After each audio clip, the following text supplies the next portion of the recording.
Hello.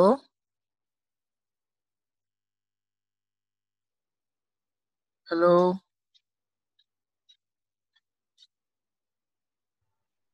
Hello. Hello. হ্যাঁ, screen দেখা যাচ্ছে? জি স্যার, আপনি কি কিছু বলতেছেন? হ্যাঁ, বলতেছিলাম। আচ্ছা দেখো এখানে যেটা বলতেছি যে এখন দেখো এই যে আছে আমি এই প্যানেলটা ধরো হচ্ছে ডিজাইন করতে চাই। ঠিক আছে, এই প্যানেলটা ডিজাইন করতে স্যার চাই। জয়েন দেয় নাই তো অনেকে এখনো। আচ্ছা জয়েন দিবে। এখন এখানে যেটা হচ্ছে আমার ল্যাপটপের ব্যাকআপ তেমন নাই। একটু হুট করে আমাদের চলে যেতে পারে হয়ে যাবে আর কি। এখন দেখো এখানে এটা হচ্ছে কি? এটা হচ্ছে আমাদের এক্সটেরিয়র বিম আছে একটা। মানে এক্সটেরিয়র এইচ বিম আছে একটা। এখন হলো যখন এই প্যানেলটা করব এখন এটার জন্য যদি আমাদের এফ ওয়াই হয় তোমাদের 40, বলো তো কত হবে অ্যান্সার এখানে? কোনটা হবে? এখানে থিকনেস কত হবে? টি ইকুয়াল কত হবে স্ল্যাবের থিকনেস?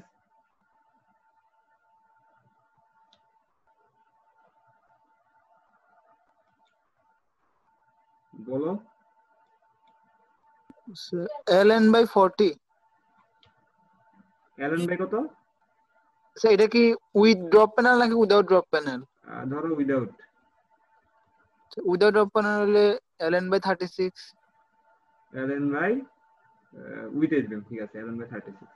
এখন দেখে একটু বলো তো এখানে এই দুইটা ফর্মুলা দেখে বলো যে আমার আর এই যে চারটা ফর্মুলা আছে দুইটা এক্সটেরিয়র প্যানেলের জন্য দেখে বলো যে স্ল্যাবে যদি আমি ড্রপ প্যানেল দেই সেই ক্ষেত্রে আমার থিকনেস বেশি দেওয়া লাগে নাকি কম দেওয়া লাগে? এটার অ্যান্সার দাও এই চারটা ফর্মুলা দেখে বলো।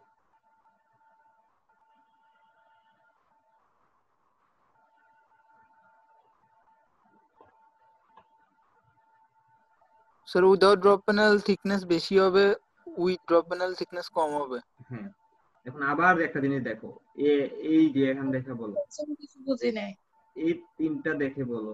আচ্ছা তোমাদের আমি আবার বলবো, দেখা বলো এখানে এক্সটেরিয়র প্যানেলের থিকনেস বেশি নাকি ইন্টেরিয়র প্যানেলের থিকনেসটা বেশি? Sir sir exterior. এক্সটেরিয়র বেশি। কিন্তু এক্সটেরিয়র যদি এইচ বিম থাকে সমান। তাহলে ইন্টেরিয়র। তাহলে সমান।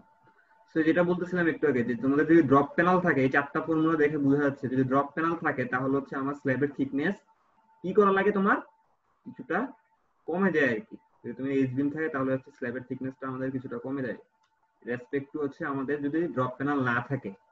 আর এক্সটেরিয়র প্যানেল আর ইন্টেরিয়র প্যানেল যদি আমি দেখি যদি এইচ বিম না থাকে, যদি এইচ বিম না থাকে সেই ক্ষেত্রে আমার স্ল্যাবের থিকনেস কি হয় আরো বেড়ে যায়। এখন এখানে দেখো এটা দেখে বোঝো রেইনফোর্সমেন্টের গ্রেড দেখে বলতো আমি যদি বাজার থেকে একজন যদি 40 কেএসআই কিনে আর একজন যদি 60 কেএসআই কিনে স্ল্যাবের থিকনেস বাড়বে নাকি কমবে? থিকনেস বাড়বে।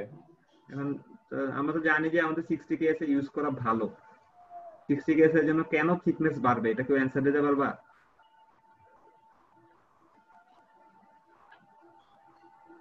রেইনফোর্সমেন্ট বেশি লাগবে মনে হয় ওই কারণে। না না, 60 কেএসআই রেইনফোর্সমেন্ট কেন বেশি লাগবে? আর 60 বেশি কেএসআই ঢালাই দিতে হবে। না, আমার কথা হলো যে তোমার থিকনেস 60 কেএসআই যদি আমি একটা ভালো রডটা ইউজ করতেছো তুমি ভালো স্ট্রেংথের রড ইউজ করতেছো কিন্তু আমার স্ল্যাবের থিকনেস এরকম দিতে গেছে আমি বাজে রড ইউজ করতেছি বাজে না মানে হচ্ছে বাজে কোয়ালিটির না কম স্ট্রেংথের ইউজ করতেছি দেখা যায় আমার স্ল্যাবের থিকনেস কম দেয়া লাগতেছে। তোমরা কোনটা দিবা? স্যার 60টাই দেই স্যার, ভালো জিনিস দিতেছে। কিন্তু এখানে স্ল্যাবের থিকনেস বাড়তেছে আমার এটা কেন বাড়তেছে এটা অ্যান্সার নেক্সট ক্লাস আমাকে দিতে হবে। এটার উপর মার্ক আছে 5 মার্ক। অ্যান্সার দিবা? এটা ধরো এটা ভাইবার কোশ্চেন। সো আমরা একটা জিনিস দেখে কি বুঝলাম যে আমাদের ড্রপ প্যানেল থাকলে আমাদের স্ল্যাবের থিকনেস কম হয় আবার হচ্ছে ইল স্ট্রেন্থ বেশি হলে হচ্ছে আমাদের কি হয় স্ল্যাবের থিকনেস আবার বেড়ে যায়। এটা কেন বাড়ে এটা অ্যান্সার দিতে হবে। এখন থিকনেস নিয়ে আমরা বুঝতে পারছি থিকনেস কি জিনিস আর আজকে আর একটা পার্ট পড়াবো শুধু একটা জিনিস তারপর ছেড়ে দিচ্ছি। আচ্ছা স্যার, বলো। স্যার যে 60 কেএসআই রডের ওজন কি বেশি 40 থেকে? না, ওজন তো সব সমানই থাকবে তোমাদের। আমি যদি বলি যে 60 কেজি যদি বলি 60 কেএসআই 1 কেজি রড আর 40 কেএসআই 1 কেজি রড কোনটার কত সমান দুইটারই সমানই আসে। এখানে তোমরা দেখো ভাইয়া বের করো যে এটা কেন এরকম হয়। এটা কোনো কথা? কেন এটা তো মনে হচ্ছে না যে কেন এটা এমন এমন হওয়াটা তো আসলে মানে কেমন লাগতেছে না যে আমি একটু ভালো স্ট্রেংথ ইউজ করলাম কিন্তু আমার থিকনেস বাড়াই দিতে হইতেছে, তো আরো খারাপ।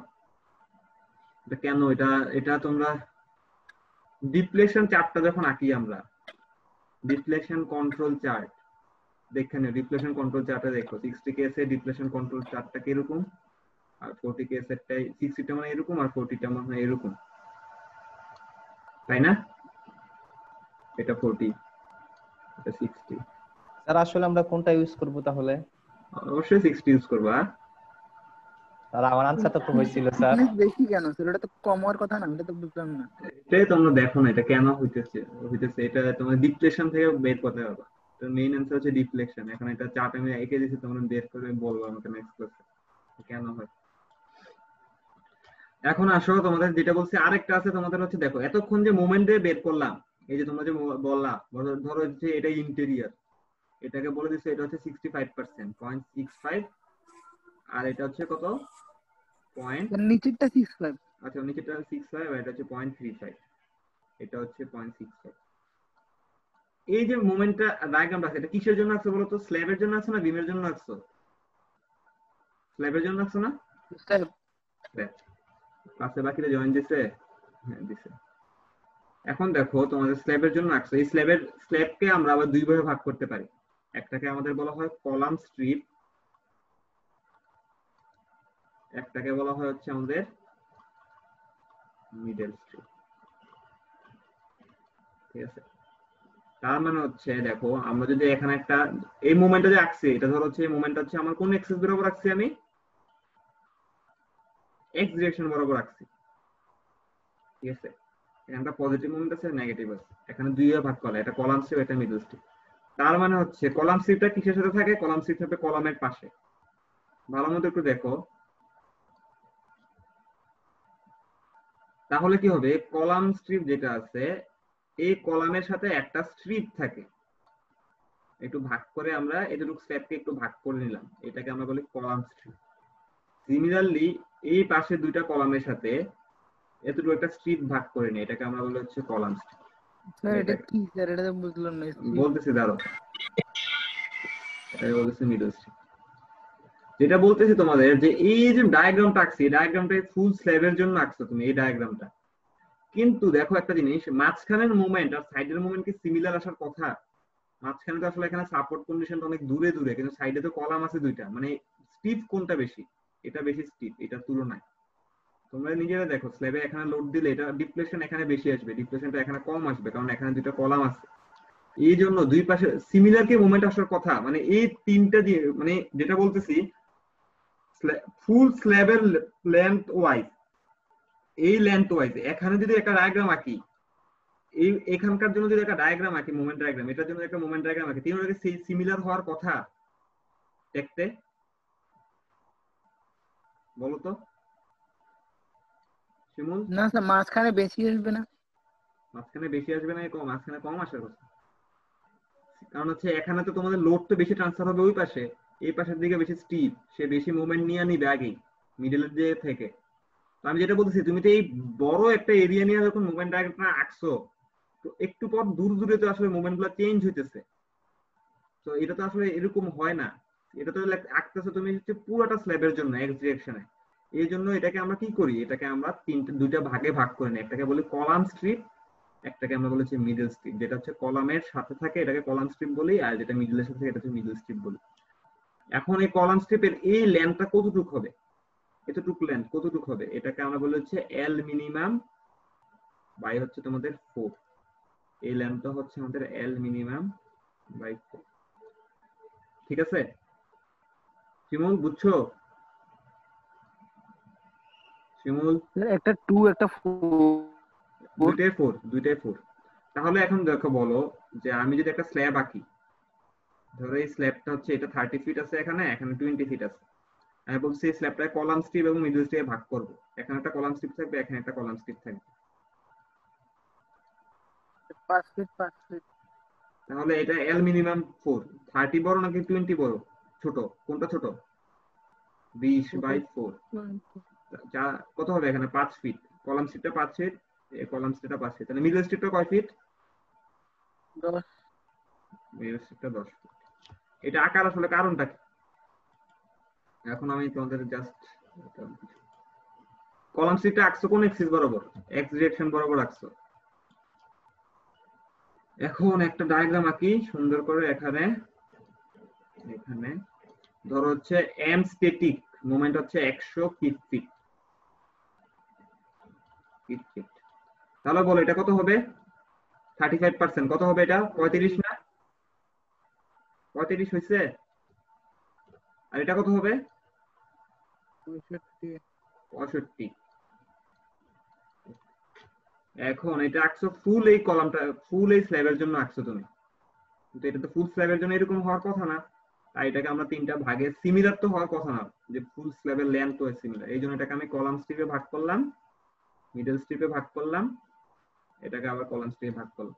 যদি এটা 30 হয়, তো যদি পুরোটা হয় 20 ফিট, তাহলে এটা কয় ফিট হবে? 5 ফিট, 10 ফিট, 5 ফিট। এটা আসলে কতটুকু হয়? এই লেন্থটা কতটুকু হবে তোমাদের? এল মিনিমাম বাই হচ্ছে 4, এল মিনিমাম বাই। এখন বলো তাহলে এই column strip, middle strip, column strip, তাহলে এই কলাম স্ট্রিপের জন্য একটা মোমেন্ট ডায়াগ্রাম আসবে না শিমুল? জি স্যার। সিমিলারলি মিডল স্ট্রিপের জন্য একটা মোমেন্ট ডায়াগ্রাম আসবে এই টাইপের। এটা হচ্ছে কলাম স্ট্রিপের জন্য একটা মোমেন্ট ডায়াগ্রাম, মিডল স্ট্রিপের জন্য মোমেন্ট ডায়াগ্রাম। এখন দেখো তাহলে কি হবে, আসলে এটা কিভাবে আসছে? এই দুইটা যোগ করলে তুমি সিমিলারলি আবার আগের মোমেন্ট ডায়াগ্রামটা পাবা তুমি। মানে এই দুইটা তো পুরোটার জন্য হচ্ছে এইটা, আর কলাম স্ট্রিপ আর মিডল স্ট্রিপ যোগ করলে তুমি আবার আগে তা পাওয়ার কথা। শুধুমাত্র কলাম স্ট্রিপে কত আছে আর শুধুমাত্র মিডল স্ট্রিপে কত আছে। এখন এখানে তাহলে এখানে কত পার্সেন্ট আছে? 65 ফিট। তো এখানে এটা যোগ করলে অবশ্যই কত হতে হবে? আবার কত হতে হবে? 65। তাহলে এখানে কলাম স্ট্রিপের এই যে তোমাদের এই যে নেগেটিভ থেকে কলাম স্ট্রিপ নেগেটিভ কতটুকু আসবে, এবং এই নেগেটিভ থেকে মিডল স্ট্রিপ নেগেটিভ কত আসবে, এইটার জন্য আবার চার্ট আছে। এই জন্য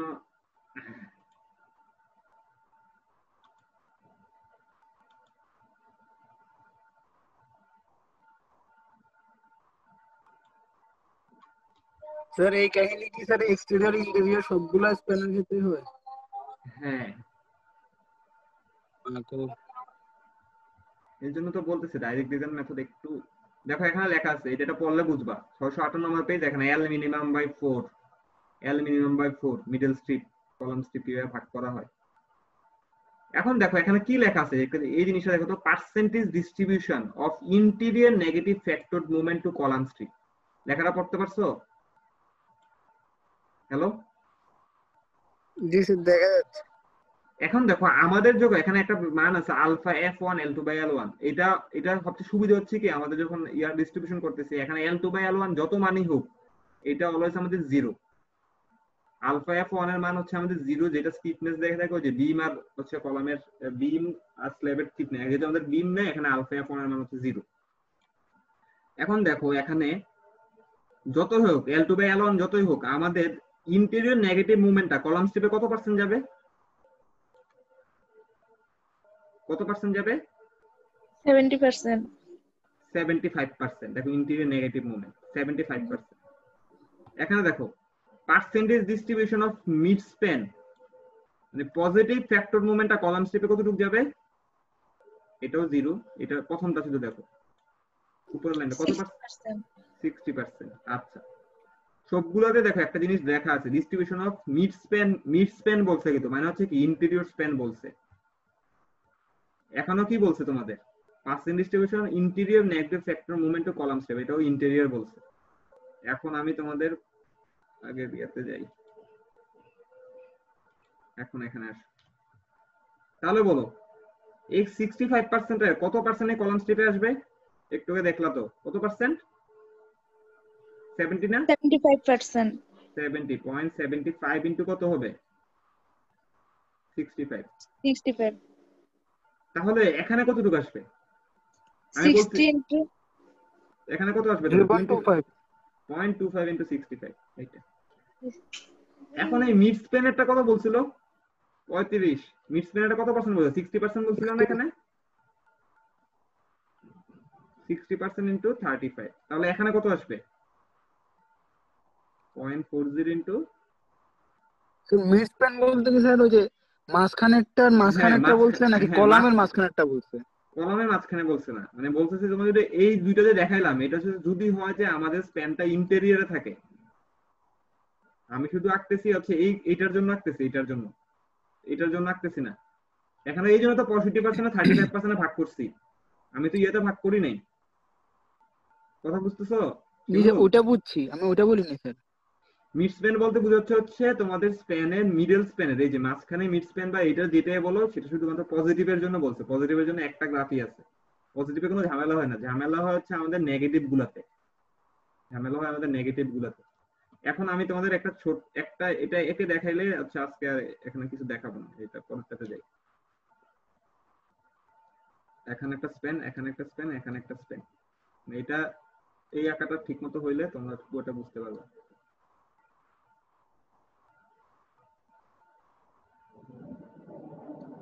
আচ্ছা দেখা, এখন আগে তো বলছিলা, বলো তো এখানে কত পার্সেন্ট আসে বলো তো, শুধু আমি স্ল্যাবের জন্য আঁকতেছি। স্যার 35 35 এখানে 35, এখানে কত পার্সেন্ট 65 65, এখানে কত পার্সেন্ট 65 এখানে কত পার্সেন্ট স্যার 65 ই এটা 65 ই 70 মনে না হয়। স্যার 75%। 75, এটা কত 75 0.26 না, 26 আর ও এটা 52 0.52 না 5। এটা তো আঁকছে কিসের জন্য, শুধু ফুল একটা স্ল্যাবের জন্য আঁকছো, আমি এটা দেখাই রাখি, এটা ফুল স্ল্যাবের জন্য আঁকছো। এখন এই স্ল্যাবের জন্য আঁকছো, এখন এই স্ল্যাবটাকে ভাগ করলাম, আমি ভাগ করতেছি কিসে, এইটা একটা কলাম স্ট্রিপে ভাগ করছো, এখানে একটা কলাম স্ট্রিপে ভাগ করছো, এটা মিডল স্ট্রিপ, এটা কলাম স্ট্রিপ, এটা কলাম স্ট্রিপ। তো কলাম আর মিডলের জন্য আরো দুইটা আসবে, এটা ইকুয়াল, এই যে এখানে ইকুয়াল সাইন দিলাম,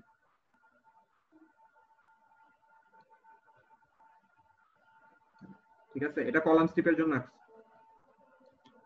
আর এটা আঁকছো মিডল স্ট্রিপের জন্য।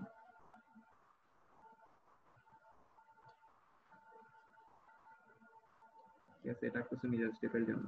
স্যার টোটাল কি 3টা হবে? হ্যাঁ, টোটাল মেইনলি বের করতে হবে আমার কলাম স্ট্রিপ মিডল স্ট্রিপ, এখান থেকে ধরে ধরে হচ্ছে আমাকে মোমেন্ট, তো অনেকগুলো মোমেন্ট আসবে, একটা দুইটা তিনটা চারটা পাঁচটা যতগুলো মোমেন্ট আসবে এগুলো আবার স্টিল রিইনফোর্সমেন্ট বের করা লাগে।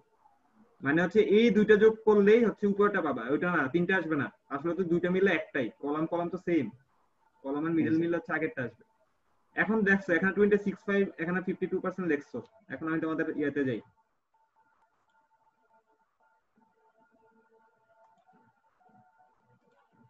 কই যাব,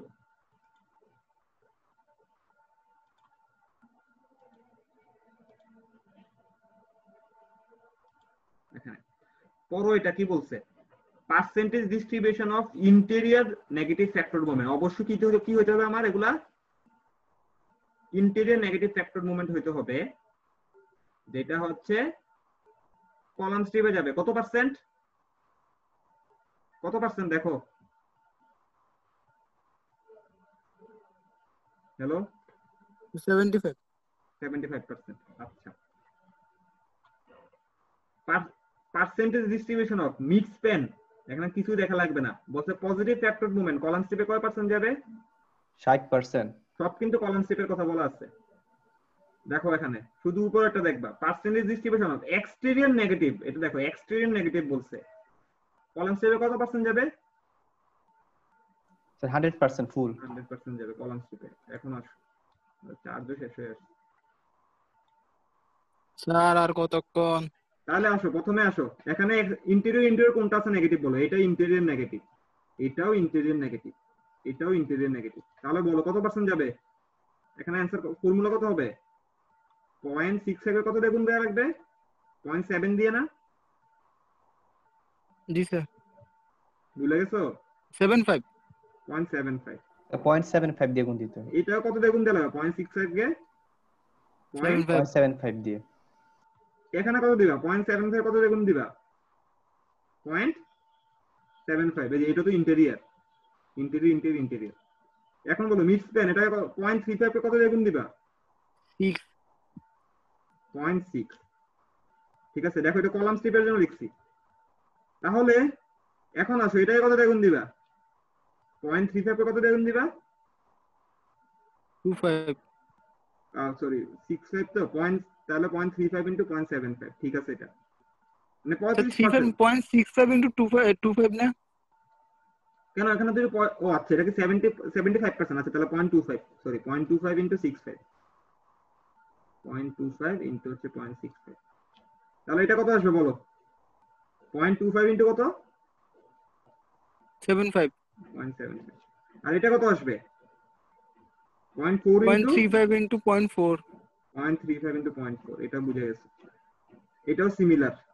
স্যার তাহলে বাকি দুইটা এটা তো সিমিলার, এটা তো মিড স্প্যান। তাহলে এটা কত আসবে? এটা 0.52, তাহলে 0.52 ইনটু কত হবে এখানে? কত 0.6 না? তোর তো খেয়াল করিনি। 60% না, এটা তো 60% দিছো না, 60% না। 0.35 ইনটু 6.6 কেন লিখছো? 60% তো, তাহলে এটা তো 60%। খেয়াল করিনি স্যার। তাহলে 0.52 ইনটু এখানে কত হবে? 0.4। এটা কি বলো তো? এটা কি ইন্টেরিয়র নাকি exterior negative? Sir exterior negative. আসো এখন এক্সটেরিয়র নেগেটিভের জন্য কি ছিল?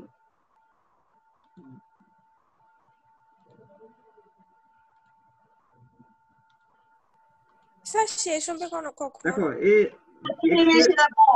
এক্সটেরিয়র নেগেটিভের জন্য কত আছে? কত পার্সেন্ট দেখা যাচ্ছে?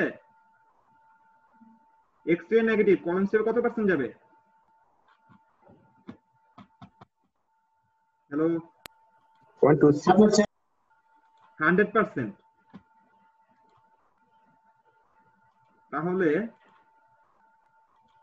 তাহলে এখানে কলাম স্টেপে কত আসবে বলো তো? 0.26 ইনটু কত হবে শিমুল? স্যার আমার নেট প্রবলেম করতেছে, আমি কিছু দেখি নাই।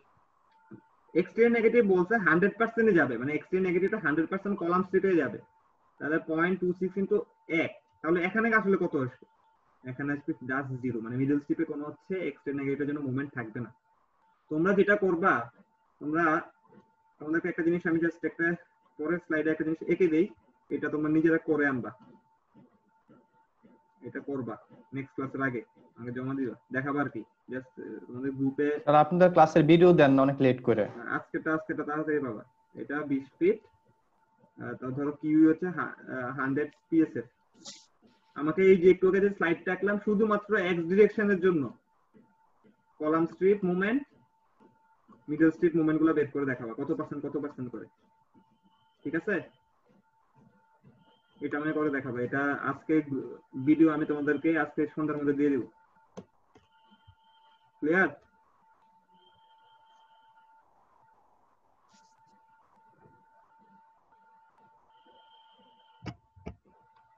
আচ্ছা, অ্যাটেন্ডেন্স আসে নাই কে? দিয়ান আসে নাই? দিয়ান ছিল প্রথম ক্লাস। সজীবের কি হয়েছে? সজীবের স্যার আমি এখনো আছি স্যার। স্যার সজীবের আম্মু স্যার করোনা হয়েছিল, মাঝখানে স্যার হাসপাতালে ছিল, আইসিইউতে ছিল স্যার 3 দিন। ওইটা নিয়ে স্যার একটু ঝামেলা চলতেছিল ওদের বাসায়। আচ্ছা ঠিক আছে, তাহলে স্যার দিয়ান আছে স্যার ক্লাসে। আচ্ছা, দিয়ানে তো বাধা পড়ছে। আচ্ছা ঠিক আছে, আমরা মোটামুটি আজকে স্যার আপনি কি স্যার আমাকে কোন স্পেশাল মিউট করছেন নাকি? আমার কথা শুনেনি না স্যার? তোমাকে শোনা যাচ্ছে? হ্যালো, আচ্ছা ঠিক আছে, ক্লাস আজকে এটা আমার ফোনের প্রবলেম।